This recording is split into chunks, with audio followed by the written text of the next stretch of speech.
now and start sharing and continue our teaching on entering God's rest. Entering God's rest. Please read this with me if you would, please.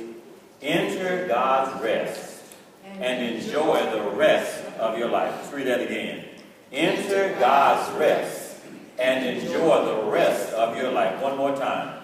Enter God's rest and enjoy the rest of your life. So this whole point, this year we've been sharing, basically, application always leads to manifestation. Anybody ready to see manifested the promises of God in your life?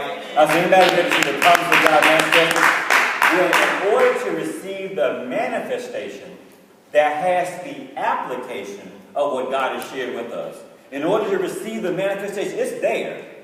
Our role is to make sure we are applying the principles and the precepts and the promises of God to receive everything He's promised as well. So join me right now in reading our declaration. Read this with me, please. I declare I am special and extraordinary.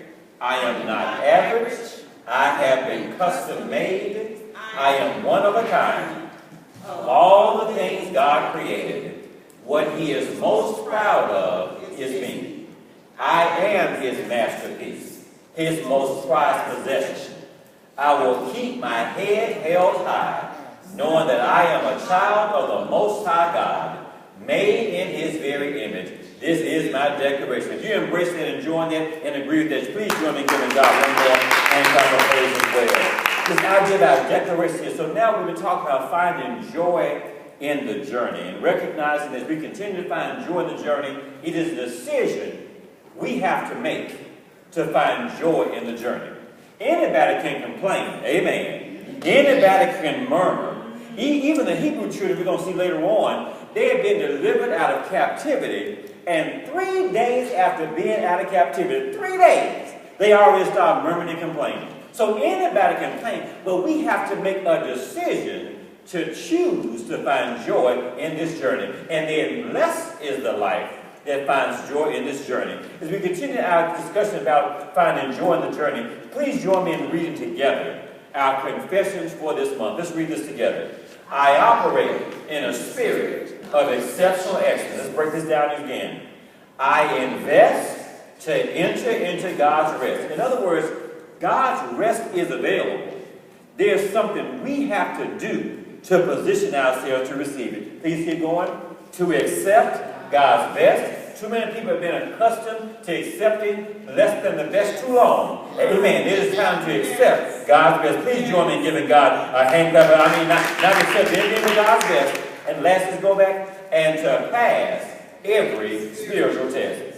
So we're talking about these keys to pass these spiritual tests and unlocking the secrets to our spiritual promotion. I know I have to have some people here ready to be promoted in the Lord. Amen? There's some people ready to be promoted. So what do? We have to make sure we are passing the tests that are before us. So entering into God's rest. So we've got a couple of spiritual principles, and we're going to work in the scriptures from Hebrews chapters 3 and 4 today under one of our spiritual principles as we really come to understand more about God's rest. First of all, read this our title for this series into this entire month, To Be the Best.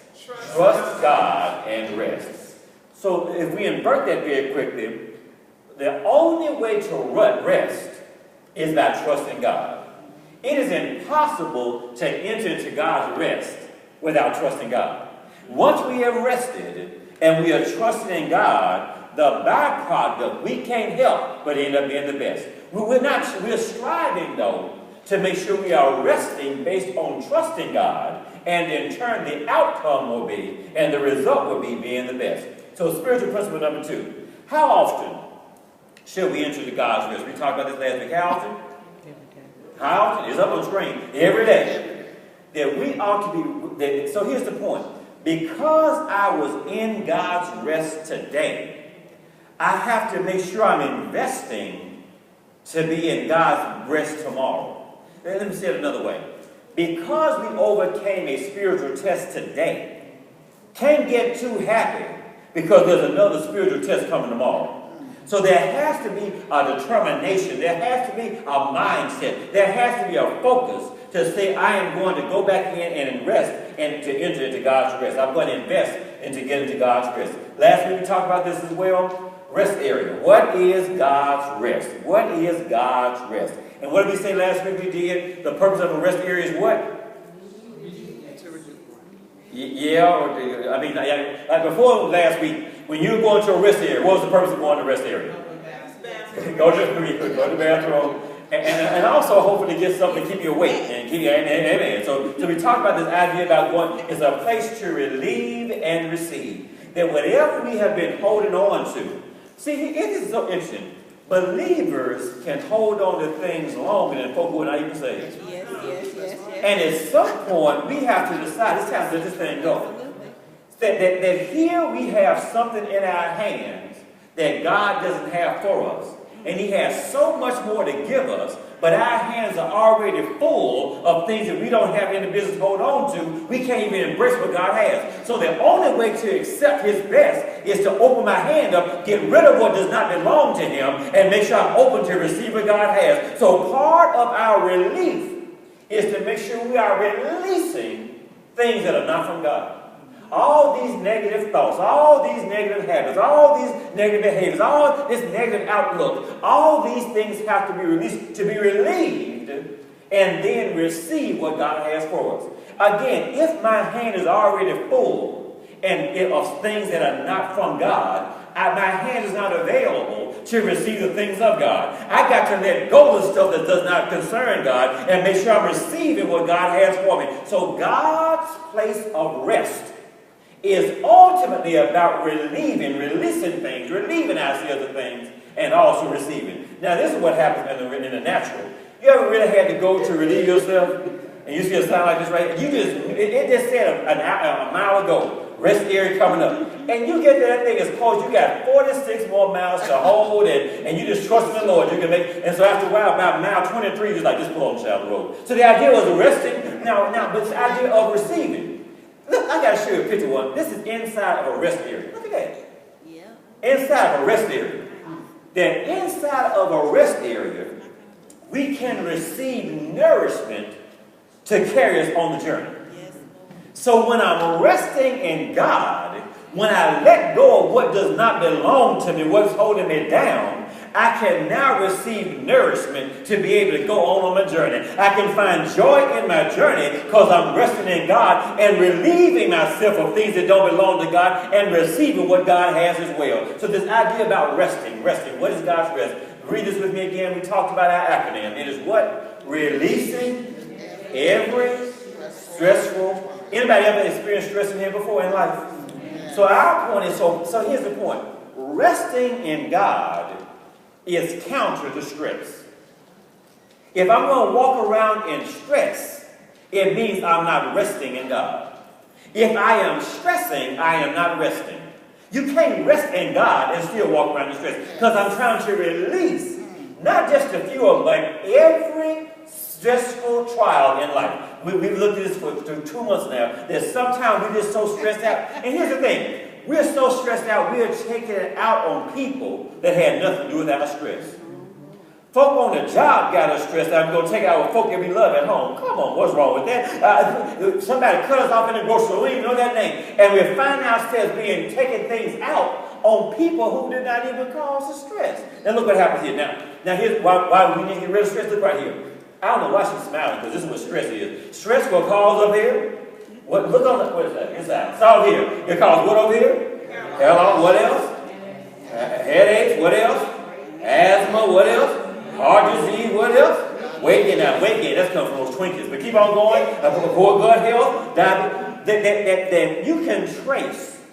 In many cases, they have some of these symptoms. Stress gives birth to some of these things that should not be in our life. We were not made to walk around with all these problems, but by inviting stress, holding on to stress, not relieving stress, some of these things, if not, we'll open ourselves up for things in the natural that God already took care of in the supernatural. So what is stress again? What is it again? It is what? Personal what? Strain, anxiety, or tension. And we've been talking about this as well. Are we feeling stressed or stretched? Stressed or stressed. Now, the idea we talk about the difference between being stressed and stress is what again? Our what? The end result of the outcome. If I'm focusing, so read this with me again. God does not call us to be stressed. He calls us to be stressed. And so the idea is the outcome. It's the outcome. So if we're stressed, the outcome is I think this thing's going to take me out and I'm going to break. If I'm stretched, I know that God at this point, the end result is God's building me up to get me higher in life. So the idea is not about what is happening in our lives. It's our perspective, our outlook on what's going to be the end result. If I think the end result is going to take me out and I'm going to break, that's stress. If I know right now God can use it, didn't send it, can use it, permitted it, we use it to help me grow, that can end up being stretched then. Please read with me, please. When God stretches you beyond your comfort zone, what is he doing? He's preparing you for the great. Anybody ready for the great? I say, give God a hand clap of praise if you're ready for the great in life in Jesus' name. Ready for the great. Well, we can't get the greater until we've been stretched. We can't get the greater. I didn't say stressed up. We can't get the greater until we've been stretched. Let's keep reading this, please. You can't grow without being stressed. So the idea of entering into God's rest, our last spiritual principle here. Now here's what those were reviewed. This is where I want to begin today. This is our new point today here as well. What is the foundation upon which we enter God's rest? In other words, what has to be in place to not only enter, but also remain in God's rest? God desires, God wants, God is offering rest to us. But what has to be at the foundation for us to even consider embracing and receiving God's rest? So now if you would, from Hebrews chapter 3, 1 through 19, repeat after me, please. I am ready to receive the word. I am excited about receiving the word. I am prepared to receive the word. Once you stand even now in the presence of the Lord, and we're going to be going over Hebrews 3, 1 through 19. I have it up on the screen. But we're going to be reading from the King James Version. And our teaching for all this month comes from Hebrews 3, chapter 3, and Hebrews chapter 4. If you just turn your attention up here, we're not going to read all 19 verses here and all 20-some verses in chapter 4. But I wanted to call our attention just to a few verses here. Let's read this together. And we're going to focus today specifically on the R in rest. And next week, the E, the following week, the S, next week, the T as well to finish out our teaching. So we're going to focus now on the R, the rest, the R in rest. Read this from Hebrews 3:9. Let's read this together. When your fathers tempted me, proved me, and saw my works 40 years. Verse 10. Why I was grieved with that generation, and said, they do always err in their heart, and they have not known my ways. Verse 11. So I swore in my wrath, they shall not enter into my rest. Then skip on down to verse. Now those were all from King James Version. But from the Names of God translation, I want you to read this with me, which we're going to focus on today, from chapter 3, verse 14. Read this together. After all, we will remain Christ's partners only if we continue to hold on to our original confidence until the end. Amen. You may be seated in the presence of God. So we're looking at Hebrews chapter 3 in particular now. Referencing chapter 3 today, and we'll be looking at Hebrews chapters 3 and 4. But I want to take, so now if you go back in and turn to your outlines, I'd ask you, if you would, to write down the word rest. Write it down, maybe on the back somewhere. But what I want to call your attention to now is on your outline, which has already been printed. And I want you to join me in giving Sister Cindy a hand clap of praise and make sure all of our books are God's word. Appreciate you doing that so much, and color and everything else as well. So we want to make sure, if you look at your R in the word rest, is already there. We have two verses we're going to look at with the R's today. And then I'm going to call you to go back in and take a look at the other rest I asked you to write down instead. But the one that's already printed, here's our R here that we have. The first R from Hebrews 4:9 from King James. Please read this with me. Remaineth therefore a rest to the people of God. So what is it saying? that God's rest is available